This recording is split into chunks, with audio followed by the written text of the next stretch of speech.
ഇങ്ങനത്തെ ഒരു സെൻസേഷനായി നിൽക്കുന്ന ഒരു കേസിൽ ഒരു പെൺകുട്ടികളെ ഒരാളിനെ പുതിയ കേസായിട്ട് ഇറക്കുമ്പോൾ ആ പിന്നിൽ എന്തുമാത്രം സപ്പോർട്ട് ഉണ്ടെങ്കിൽ മാത്രമേ ഇങ്ങനെ ഇറക്കാൻ പറ്റുള്ളൂ. വെറുതെ ഒരു അടിപിടി കേസിൽ നിൽക്കുന്ന കാര്യമല്ല. ഇത്രയും ക്രൂരമായ ഒരു കാര്യം നടക്കുമ്പോൾ ഒരു പെൺകുട്ടിയെ രംഗത്തിറക്കണമെങ്കിൽ അവിടുത്തെ യൂണിയൻകാർ അല്ലെങ്കിൽ അവിടുത്തെ സംഘടനക്കാർ മാത്രം തീരുമാനിച്ച കാര്യമല്ല. നമ്മളൊക്കെ ദൈവത്തിനെ വിശ്വസിക്കുന്നു. ദൈവം കഴിഞ്ഞാൽ നമ്മൾ കോടതി വിശ്വസിക്കുന്നു. കോടതി കഴിഞ്ഞാൽ അത് അടുത്ത് വിശ്വസിക്കുന്നു പറഞ്ഞാൽ ഒരു ഇൻവെസ്റ്റിഗേഷൻ ഏജൻസി. അതാണ് അപൂർവങ്ങൾ അത്യപൂർവം അല്ലല്ലോ. അതിൽ നിന്നും അത്യപൂർവമായിട്ടാണ് ഈ കൊല നടന്നിരിക്കുന്നത്. വെറുതെ ഒരു വെട്ടിക്കൊലയോ ഇതൊന്നും അല്ല. വധശിക്ഷ കുറഞ്ഞ പക്ഷേ ഒരു 5-6 പേർക്കെങ്കിലും ഒന്ന് വിധിച്ചു കഴിഞ്ഞാൽ അത്രയും തന്നെ മതി കേരളത്തിലെ കലാലയം രക്ഷപ്പെടും. ഡീന് പറഞ്ഞത് ശരിയാണെങ്കിൽ ഓക്കെ, ശരിയാണോ തെറ്റോ എന്ന് അറിയില്ല. അത് ലോകത്തുള്ള ഉള്ള കള്ളവും കൊലപാതകവും ചെയ്തു വെച്ചിരിക്കുന്ന ഡീൻ അത് പറയോ ഇല്ല എന്നുള്ള കാര്യം എനിക്കറിയില്ല. ഡീന് പറഞ്ഞത് ശരിയാണെങ്കിൽ ആ അനുവാദം കൊടുത്ത പോലീസ് ഉദ്യോഗസ്ഥൻ ആരാണെന്ന് കണ്ടുപിടിച്ചേ പറ്റുള്ളൂ. മൃഗ ഡോക്ടർ ആണെങ്കിൽ പോലും അവർക്കറിയാം ഒരു തെളിവുകൾ എങ്ങനെയൊക്കെ നശിപ്പിക്കണം. ഒരു ഫോറൻസിക്കാർ കണ്ടുപിടിക്കുമ്പോൾ എന്തൊക്കെ അതിൽ നിന്ന് മാറ്റിപ്പിടിക്കണം എന്ന് അത് അവർക്ക് നല്ലവണ്ണം അറിയാം. ഡീനും അറിയാം. ക്യാൻറ്റീനിലോ കിച്ചണിലോ അവിടെ പോകുമ്പോൾ ഫുഡുണ്ട്. ഞാൻ അകത്ത് വരെ പോകാനാണ് നല്ല ഒരു ഫ്രീഡം ഉണ്ട്. അവിടെ കുക്കി ചേട്ടനായിട്ടൊക്കെ ഞാൻ സംസാരിക്കും. കുക്കി ചേട്ടൻ അവിടെ എന്നെ സംസാരിക്കും. നല്ല സ്നേഹമാണ്. ഒരു പേരിങ്ങനെ പറഞ്ഞില്ല, ആ പേരും ചോദിച്ചിട്ടില്ല. എനിക്ക് തോന്നുന്നു ചിലപ്പോൾ ഈ ജെയിംസ് ഈ പുള്ളി തന്നെ ആയിരിക്കണം. ഞാൻ പോയത് എനിക്ക് CBI അന്വേഷണം വേണം എന്നുള്ള കാര്യത്തിന് വേണ്ടിയിട്ടാണ്. അപ്പോൾ പുള്ളി അത് അംഗീകരിച്ചു. അല്ല വേറെ കാര്യം നടന്ന സംഭവം ഒന്നും പുള്ളി ചോദിച്ചില്ല, ഞാൻ പറഞ്ഞില്ല. സിദ്ധുവിന്റെ അന്വേഷണം ഓരോ ദിവസം ചെല്ലും തോറും ഓരോരോ മൊഴിയിൽ പുറത്തു വരികയാണ്. ഇന്ന് പാചകൻ ജെയിംസിന്റെ മൊഴി പുറത്തു വന്നിരിക്കുകയാണ്. ജെയിംസ് പറഞ്ഞു വെച്ചാൽ സിദ്ധു മരിച്ച സമയത്ത് ബാത്റൂമിനടുത്ത് ഡീൻ ഉണ്ടായിരുന്നു. ഡീൻ പറഞ്ഞു വെച്ചാൽ പോലീസിനെ വിളിച്ചു പറഞ്ഞിട്ടുണ്ട്. പോലീസ് പറഞ്ഞു ശവം അറുത്തെടുത്തോളാൻ പറഞ്ഞു. അച്ഛന് തോന്നുന്നുണ്ടോ ഈ പോലീസ് ഇങ്ങനെ പറയുന്നു? അതല്ല, നമ്മൾ ആദ്യം മുതലേ പറഞ്ഞ ഡീൻ ഇതിൽ പങ്കുണ്ട്, ഡീനിനെ പ്രതി ചേർക്കണം മുറവിളി കൂട്ടും പോലെ നമ്മൾ പറഞ്ഞുകൊണ്ടിരുന്നത്. അതിൽ വളരെ വ്യക്തമാണ് ഇന്ന് വന്ന ആ പാചകക്കാരൻ്റെ ആ ഒരു തെളിവെന്ന് പറഞ്ഞാൽ. അത് വളരെ നിർണായകമാണ്. ആ പാചകക്കാരൻ്റെ തെളിവ് ഡീൻ അടുത്തുണ്ടായിരുന്നു, ബാത്റൂമിനടുത്തുണ്ടായിരുന്നു. ഇത് തന്നെയാണ് ഞാൻ ആദ്യം മുതൽ പറഞ്ഞത്. ഡീനാണ് അഴിച്ചിറക്കിയത്, ഡീനിന്റെ നേതൃത്വത്തിലാണ് അഴിച്ചിറക്കിയത്, ഡീന് കൊലയിൽ പങ്കുണ്ടെന്ന് പറഞ്ഞത്. അത് വ്യക്തമായി എന്ന് പാചകക്കാരൻ പറയുന്നുണ്ട്. അപ്പോൾ ഡീന് പറയുന്നു എന്ന് പറഞ്ഞാൽ പോലീസുകാരൻ പറഞ്ഞിട്ടുണ്ട്, ഒരു പോലീസ് ഉദ്യോഗസ്ഥർ പോലീസാണ് അഴിച്ചിറക്കാൻ പറഞ്ഞു. അപ്പോൾ അത് ഡീന് പറഞ്ഞത് ശരിയാണെങ്കിൽ ഓക്കെ, ശരിയാണോ തെറ്റോ എന്ന് അറിയില്ല. അത് ലോകത്തുള്ള ഉള്ള കള്ളവും കൊലപാതകവും ചെയ്തു വെച്ചിരിക്കുന്ന ഡീൻ അത് പറയോ ഇല്ല എന്നുള്ള കാര്യം എനിക്കറിയില്ല. ഡീന് പറഞ്ഞത് ശരിയാണെങ്കിൽ ആ അനുവാദം കൊടുത്ത പോലീസ് ഉദ്യോഗസ്ഥൻ ആരാണെന്ന് കണ്ടുപിടിച്ചേ പറ്റുള്ളൂ. കാര്യം ഇങ്ങനെ ഒരു മൃതദേഹം അവിടെ നിൽക്കുമ്പോൾ, ഒരാളിനെ തൂങ്ങി നിൽക്കുമ്പോൾ ആ ജെയിംസ് പറയുന്നുണ്ട് ഉറപ്പായിരുന്നു അത് ശരീരത്തിൽ ജീവനില്ലായിരുന്നു, മരിച്ചു കഴിഞ്ഞു, അത്രത്തോളം തണുത്തുറഞ്ഞാണ് നിന്നത്. ആംബുലൻസ് ഡ്രൈവറും പറഞ്ഞിട്ടുണ്ട്. ഇത്രയും കഴിഞ്ഞിട്ട് എന്താണ് ഈ ഡീൻ അത്ര അത്യാവശ്യം അഴിച്ചു മാറ്റാനായിട്ട്? ഡീനാണ് അഴിച്ചു മാറ്റി റൂം കഴുകി. ഡീനും അവിടുത്തെ വിദ്യാർത്ഥികളെന്ന് പറയുമ്പോൾ അവർ ശരിക്കും ഡോക്ടറാണ്. മൃഗ ഡോക്ടർ ആണെങ്കിൽ പോലും അവർക്കറിയാം ഒരു തെളിവുകൾ എങ്ങനെയൊക്കെ നശിപ്പിക്കണം. ഒരു ഫോറൻസിക്കാർ കണ്ടുപിടിക്കുമ്പോൾ എന്തൊക്കെ അതിൽ നിന്ന് മാറ്റിപ്പിടിക്കണം എന്ന് അത് അവർക്ക് നല്ലവണ്ണം അറിയാം. ഡീനും അറിയാം. അതവരെല്ലാം ചെയ്തു. എല്ലാം ചെയ്യാൻ വേണ്ടിയിട്ട് അവർ ഈ കാര്യങ്ങളെല്ലാം ഒരു 4 മണിക്കൂർ ഗ്യാപ്പിൽ അവർ ചെയ്തത്. ഓക്കെ, ഡീൻ അങ്ങനെ പറഞ്ഞിട്ടുണ്ടെങ്കിൽ ഏത് പോലീസ് ഉദ്യോഗസ്ഥനാണ് അതിന് അനുവാദം കൊടുത്തത്, അഴിച്ചു മാറ്റാൻ കൊടുത്തത്? അത് ശരിക്കും ഈ അന്വേഷണ പരിധിയിൽ കൊണ്ടുവന്നേ പറ്റുള്ളൂ. ഇപ്പം തൊട്ടടുത്തുള്ളത് വൈത്തിരി പോലീസ് സ്റ്റേഷനാണ്. അപ്പോൾ വൈത്തിരി പോലീസ് സ്റ്റേഷനിൽ ഏതെങ്കിലും പോലീസ് ഉദ്യോഗസ്ഥൻ അവിടെ പറഞ്ഞിട്ടുണ്ടോ?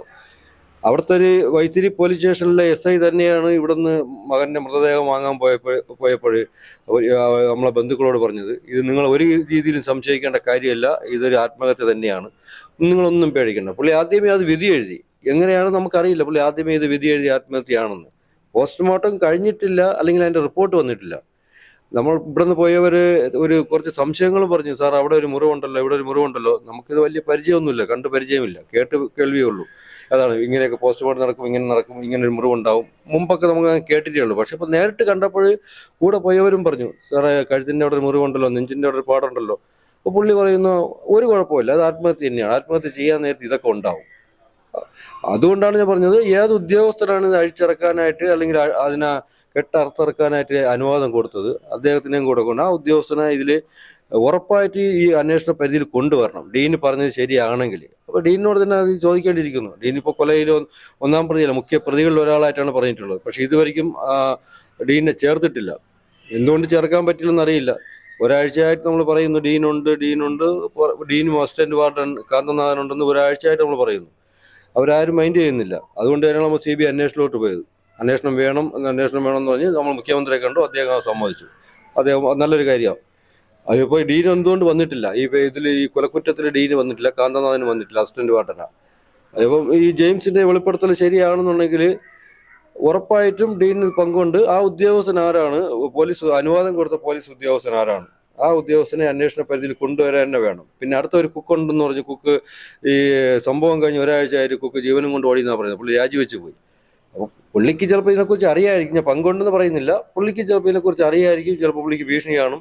അതുകൊണ്ട് പുള്ളി ജീവനും കൊണ്ട് അവിടെ നിന്ന് ഓടിയെന്ന് പറഞ്ഞു, രാജിവെച്ചെന്ന് പറഞ്ഞു. കാരണം കേരളത്തിൽ ഇപ്പോൾ ആര് തൂങ്ങി മരിച്ചാലും പോലീസ് പറയും നിങ്ങൾ ബോഡി ശരീരം തുടരില്, ആ ബോഡി ചെല്ലുന്നു. പക്ഷേ ഡീൻ പറയാൻ വെച്ചാൽ ഞാൻ പോലീസിനെ വിളിച്ച് പറഞ്ഞിട്ടുണ്ട്, നിങ്ങൾ അറസ്റ്റിട്ടുള്ളൂ, ധൈര്യമായിട്ടുള്ളൂ. അപ്പോൾ പോലീസിനും ഇതിൽ പങ്കുണ്ടെന്ന് തോന്നുന്നുണ്ടോ?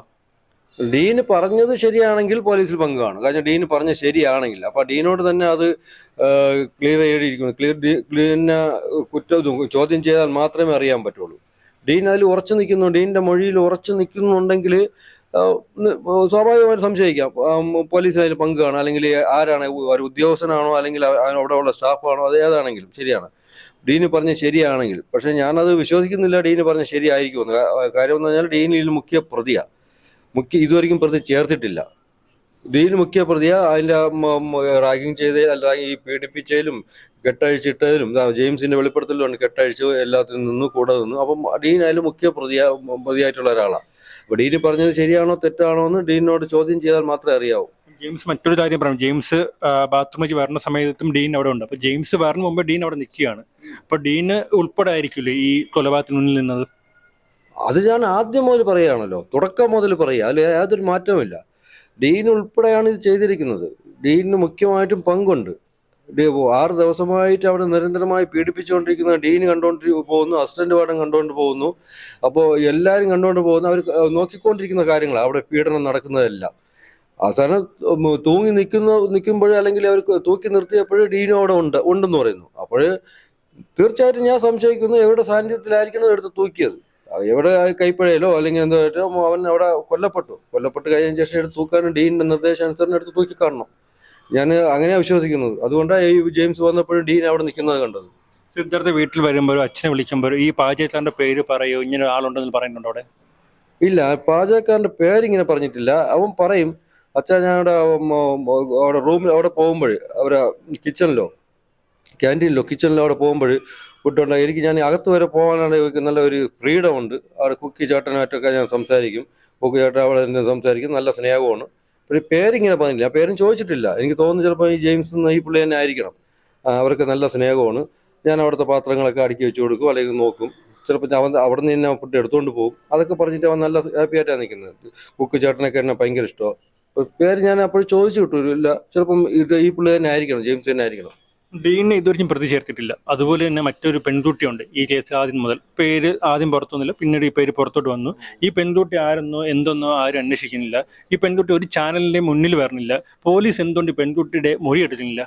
അതാണല്ലോ ഞാനും ചോദിക്കുന്നത്. ഒരു പരാതിക്കാരി ഉണ്ടെങ്കിൽ അവനെ കൊന്നു കഴിഞ്ഞതിന് ശേഷം കൊടുത്തിട്ടുള്ള ഒരു പരാതിക്കാരിയാണ്.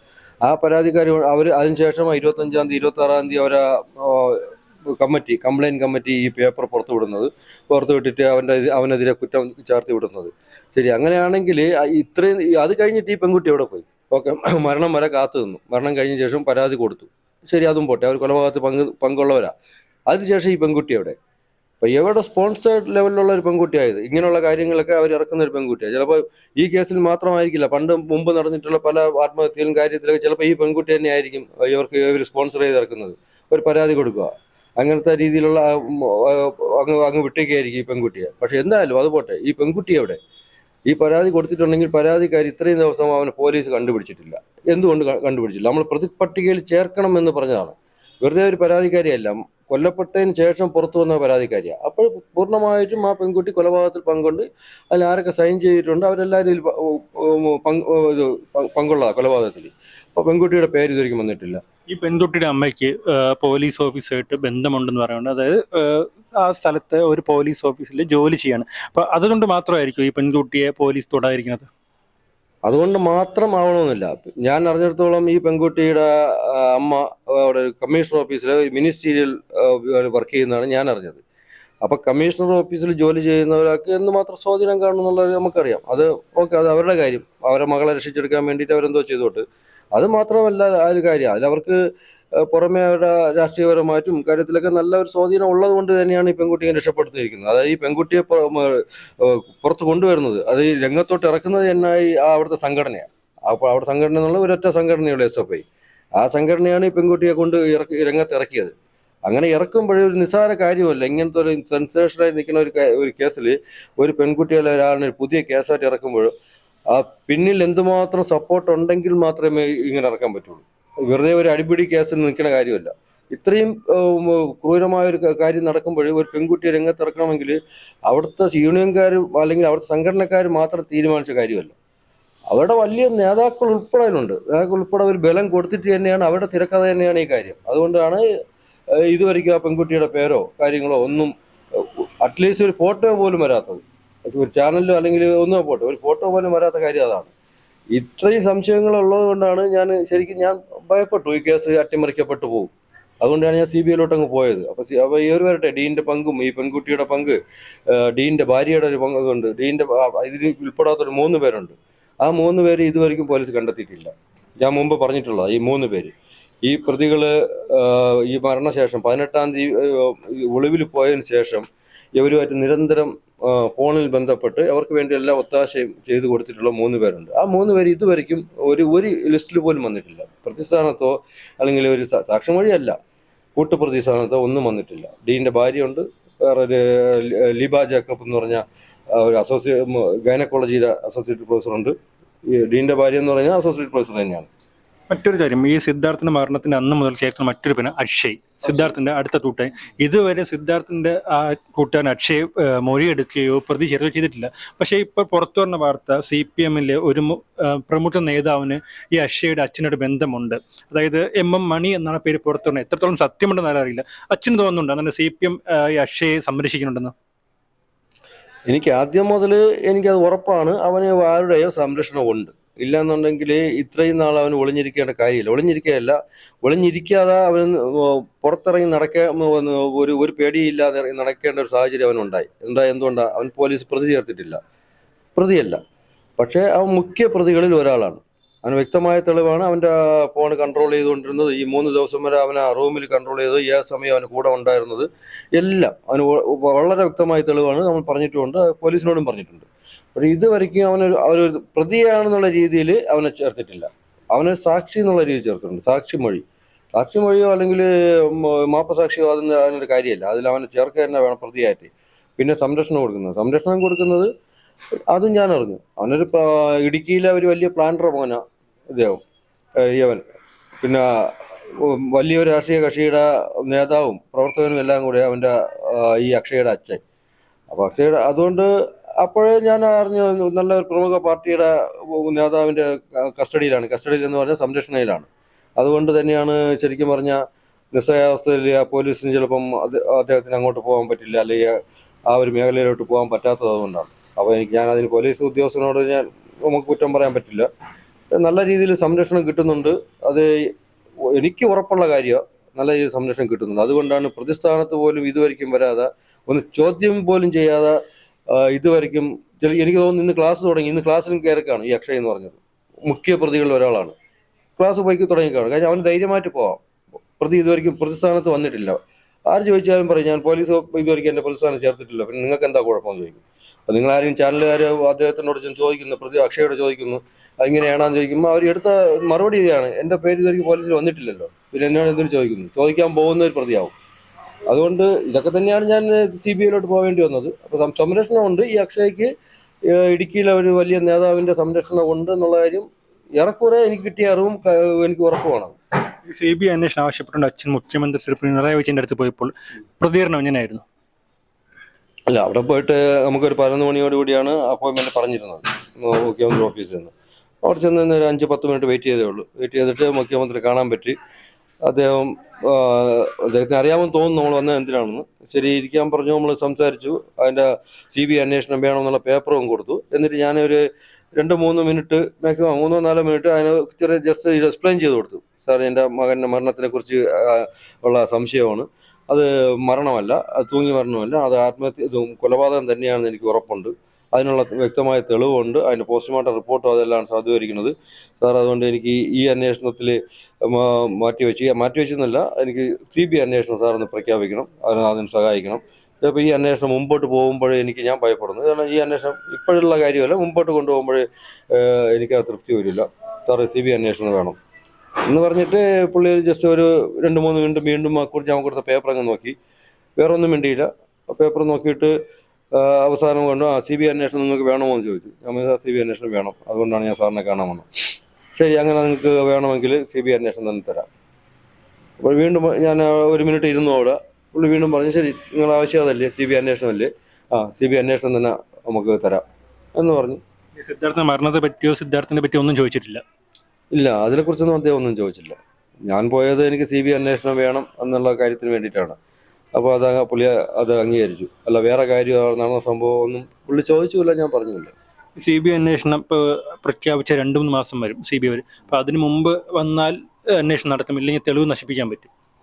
അത് ഉറപ്പാണല്ലോ. അതുകൊണ്ടാണല്ലോ ഞാൻ ഇപ്പോൾ ഉടനെ തന്നെ എനിക്ക് CBI അന്വേഷണം വേണമെന്ന് ഞാൻ അദ്ദേഹത്തിനോട് ആവശ്യപ്പെട്ടത്. ഉടനെ പ്രഖ്യാപിക്കണമെന്ന് ഞാൻ ആവശ്യപ്പെട്ടില്ല, CBI അന്വേഷണം വേണം എന്ന് ഞാൻ പോയത്, ഉടൻ തന്നെ പോയത് അതുകൊണ്ടാണ്.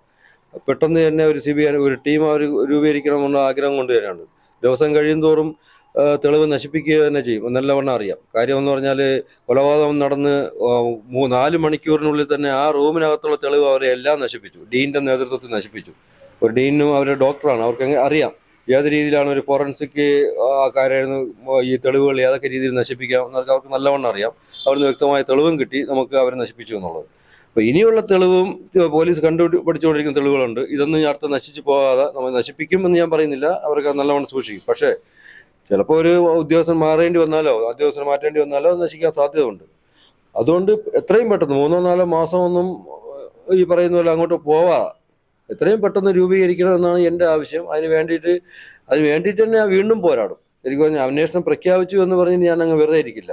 അവർ വരട്ടെ, എപ്പോഴെങ്കിലും വരട്ടെ എന്നുള്ളത്. എത്രയും പെട്ടെന്ന് തന്നെ അവർക്ക് അതിൻ്റെ നല്ലൊരു ടീം എടുത്തിട്ട് ഈ 2-3 മാസം വെയിറ്റ് ചെയ്യാതെ പെട്ടെന്ന് തന്നെ എടുത്തു കഴിഞ്ഞാൽ അതിൻ്റെ അവർക്കും ജോലി എളുപ്പം, വരുന്ന ടീമിനും ജോലി എളുപ്പം, പെട്ടെന്ന് കേസ് അവസാനിപ്പിക്കാനും പറ്റും, കണ്ടെത്താനും പറ്റും. അതുകൊണ്ടാണ് അവർക്ക് CBI അന്വേഷണം എല്ലാ പ്രതികളും ശിക്ഷിക്കപ്പെടുമെന്ന് വെച്ച് തോന്നുന്നുണ്ട്. തീർച്ചയായും പ്രതീക്ഷിക്കുന്നു. കാരണം ഞാൻ CBI വിശ്വസിക്കുന്നു. CBI വിശ്വസിക്കുന്നു എന്ന് പറഞ്ഞാൽ നമ്മളൊക്കെ ദൈവത്തിനെ വിശ്വസിക്കുന്നു. ദൈവം കഴിഞ്ഞാൽ നമ്മൾ കോടതി വിശ്വസിക്കും. കോടതി കഴിഞ്ഞാൽ അടുത്ത് വിശ്വസിക്കുന്നു പറഞ്ഞാൽ ഒരു ഇൻവെസ്റ്റിഗേഷൻ ഏജൻസി. അതാണ് അത് ഞാൻ എൻ്റെ ചെറുപ്പകാലം മുതൽ CBI എന്ന് പറഞ്ഞാൽ ഞാൻ വളരെ ബഹുമാനിക്കുന്നതാണ്. നമ്മൾ അതിനുള്ള സന്ദേശം തരാൻ വേണ്ടിയിട്ടുള്ള കുറച്ച് സിനിമകളാണ്, വെറും സിനിമകളല്ല നടന്നത്. കുറച്ച് അതിന് നല്ല സന്ദേശം തരാൻ വേണ്ടിയിട്ടുള്ള കുറേ സിനിമകളും എല്ലാം പല ഭാഷകളിലും ഇറങ്ങിയിട്ടുണ്ട്. അതൊക്കെ കണ്ടിട്ടായിരിക്കണം എനിക്ക് CBI നല്ല വിശ്വാസമുണ്ട്, എനിക്ക് ബഹുമാനമാണ്. അതുകൊണ്ട് അവർ കണ്ടെത്തും എന്ന് തന്നെയാണ് വിശ്വാസം. അത് കണ്ടെത്തിയാൽ മാത്രം പോരാ, ഇതിൽ അവർക്ക് ശിക്ഷ എന്ന് പറഞ്ഞാൽ വധശിക്ഷയെ കുറഞ്ഞൊന്നും കൊടുക്കേണ്ട ആവശ്യമില്ല. അതിൽ അപൂർവങ്ങൾ അത്യപൂർവം അല്ലല്ലോ, അതിൽ നിന്നും അത്യപൂർവമായിട്ടാണ് ഈ കൊല നടന്നിരിക്കുന്നത്. വെറുതെ ഒരു വെട്ടിക്കൊലയോ ഇതൊന്നും അല്ല. വധശിക്ഷ കുറഞ്ഞ പക്ഷേ ഒരു 5-6 പേർക്കെങ്കിലും ഒന്ന് വിധിച്ചു കഴിഞ്ഞാൽ അത്രയും തന്നെ മതി. കേരളത്തിലെ കലാലയം രക്ഷപ്പെടും, കേരളത്തിൽ ഏകദേശം രക്ഷപ്പെടും. ഒരു ഭാവിയിൽ ഇങ്ങനെ വരില്ല. വധശിക്ഷ തന്നെ വിധിക്കണം, അതിനു വേണ്ടി തന്നെയാണ് നമ്മൾ പൊരുതുന്നത്. അത് വധശിക്ഷ കിട്ടിയില്ല എന്നുണ്ടെങ്കിൽ അതിനു വേണ്ടി വീണ്ടും ഞാൻ പോരാടും. ഈ പ്രതികളെ പാർട്ടി സംരക്ഷിക്കുന്നു വെച്ച് തോന്നുന്നുണ്ടോ? ഇപ്പം സംരക്ഷിക്കുന്നുണ്ടോ എന്ന് എനിക്ക് തോന്നുന്നില്ല. കാര്യം എന്ന് പറഞ്ഞാൽ CBI പ്രഖ്യാപനം വരുന്നതിന് മുമ്പ്, പോലീസിൻ്റെ കസ്റ്റഡിയിൽ എത്തുന്നതിന് മുമ്പ് പ്രതികളെ സംരക്ഷിച്ചിരുന്നു. അതിനുള്ള വ്യക്തമായ തെളിവ് ഉണ്ടല്ലോ. അത് അവർ വന്ന് കീഴടങ്ങി, അവരായിട്ട് തന്നെ ഒന്ന് കീഴടങ്ങി, മെയിൻ പ്രതികൾ. അപ്പോൾ അവരായിട്ട് ഒന്ന് കീഴടങ്ങുമ്പോൾ എന്താണ്, അവർക്ക് ഇത്ര വകുപ്പുകൾ മാത്രമേ ചേർക്കുള്ളൂ, നിങ്ങൾ ധൈര്യമായിട്ട് കീഴടങ്ങിക്കോ എന്നുള്ള വ്യക്തമായ തെളിവ് അത് ഉറപ്പ് അവർക്ക് കൊടുക്കും. 302 എന്നുള്ള ഒരു കൊലക്കുറ്റം ഇതുവരയ്ക്കും ചാർത്തിയിട്ടില്ല. അത് ചാർത്താത്തടത്തോളം കാലം ഇവർക്ക് ധൈര്യമായിട്ട് കീഴടങ്ങാം. അപ്പം അറിഞ്ഞുകൊണ്ട് ആരും ഒരു കൊലക്കാരിലോട്ട് കഴുത്ത് നീട്ടി കൊടുക്കൂല. അവർ കൊലക്കുറ്റമാണ് ചാർത്തിയിരിക്കുന്നുണ്ടെങ്കിൽ ആരും കയറി പോകില്ല അതിനകത്തോട്ട് കീഴടങ്ങാനായിട്ട്. അവർക്ക് വ്യക്തമായി അവർക്ക് ഒരു അജണ്ട ഉണ്ട്, അല്ലെങ്കിൽ പ്രഷറുണ്ട്. ഇത് കൊലക്കുറ്റവും ചേർത്തല് ജാമ്യം കിട്ടാനുള്ള വകുപ്പാണ്, അവരങ്ങോട്ട് ചേർത്തു. പിന്നെ നമ്മൾ കണ്ടതാണല്ലോ, മജിസ്ട്രേറ്റിൻ്റെ വീട്ടിൽ തന്നെ ജാമ്യം അവർ പോയപ്പോൾ അവിടുത്തെ പ്രമുഖ നേതാവിൻ്റെ കൂടെ പോയിട്ട് അവിടെ കിടന്ന് ബഹളം ഉണ്ടാക്കിയത്. അപ്പോൾ അദ്ദേഹത്തിൻ്റെ സംരക്ഷണയിലാണല്ലോ അവിടെ പോയിട്ട് അവരെ കൊണ്ടുവന്നത്. അതിൽ വെച്ച് തന്നെ നമുക്ക് മനസ്സിലാവില്ല അവർ സംരക്ഷിച്ചുകൊണ്ടിരുന്നിട്ടാണ് അവരവിടെ പോയത്. അവസാനം വരെ, അതായത് CBI അന്വേഷണത്തിന് തൊട്ട് മുമ്പ് വരെ അവരുടെ സംരക്ഷണം ഉണ്ടായിരുന്നു. പിന്നെ അവരെല്ലാവരും അകത്താണെങ്കിൽ അവർ പുറത്തു നിന്നുള്ള സപ്പോർട്ട് ഉണ്ടായിരുന്നു. പക്ഷെ ഇനി ചെയ്യുമോ എന്നുള്ള കാര്യം എനിക്കറിയില്ല. കാരണം CBIയിലോട്ട് വിട്ട് കഴിയുമ്പോൾ ചിലപ്പോൾ അവർക്കൊന്ന് മടിക്കും ഇനി അതിലോട്ട് ഇടപെടാനായിട്ട്. അത് ഇത് അവരെ കൊണ്ട് ഈ 10 പേരുടെ 15 പേരോ അല്ലെങ്കിൽ 30 പേർക്ക് വേണ്ടിയിട്ട് അവരെന്തിനാണ് ഈ കേരളത്തിലെ മൊത്തം ജനങ്ങളെ വെറുപ്പിക്കുന്നത്? ചിലപ്പോൾ അവരങ്ങനെ ചിന്തിക്കും. 30 പ്രവർത്തകർ പോകണമെങ്കിൽ പോട്ടെ, ബാക്കിയുള്ള അമ്മമാരെയും എല്ലാവരെയും വെറുപ്പിക്കുന്നത് എന്തിനാണ് എന്ന് അവർ ചിന്തിച്ചു കഴിഞ്ഞാൽ അവർക്ക് കൊള്ളാം. അത്രയേ ഉള്ളൂ. എനിക്കറിയാൻ പറയാനുള്ളൂ.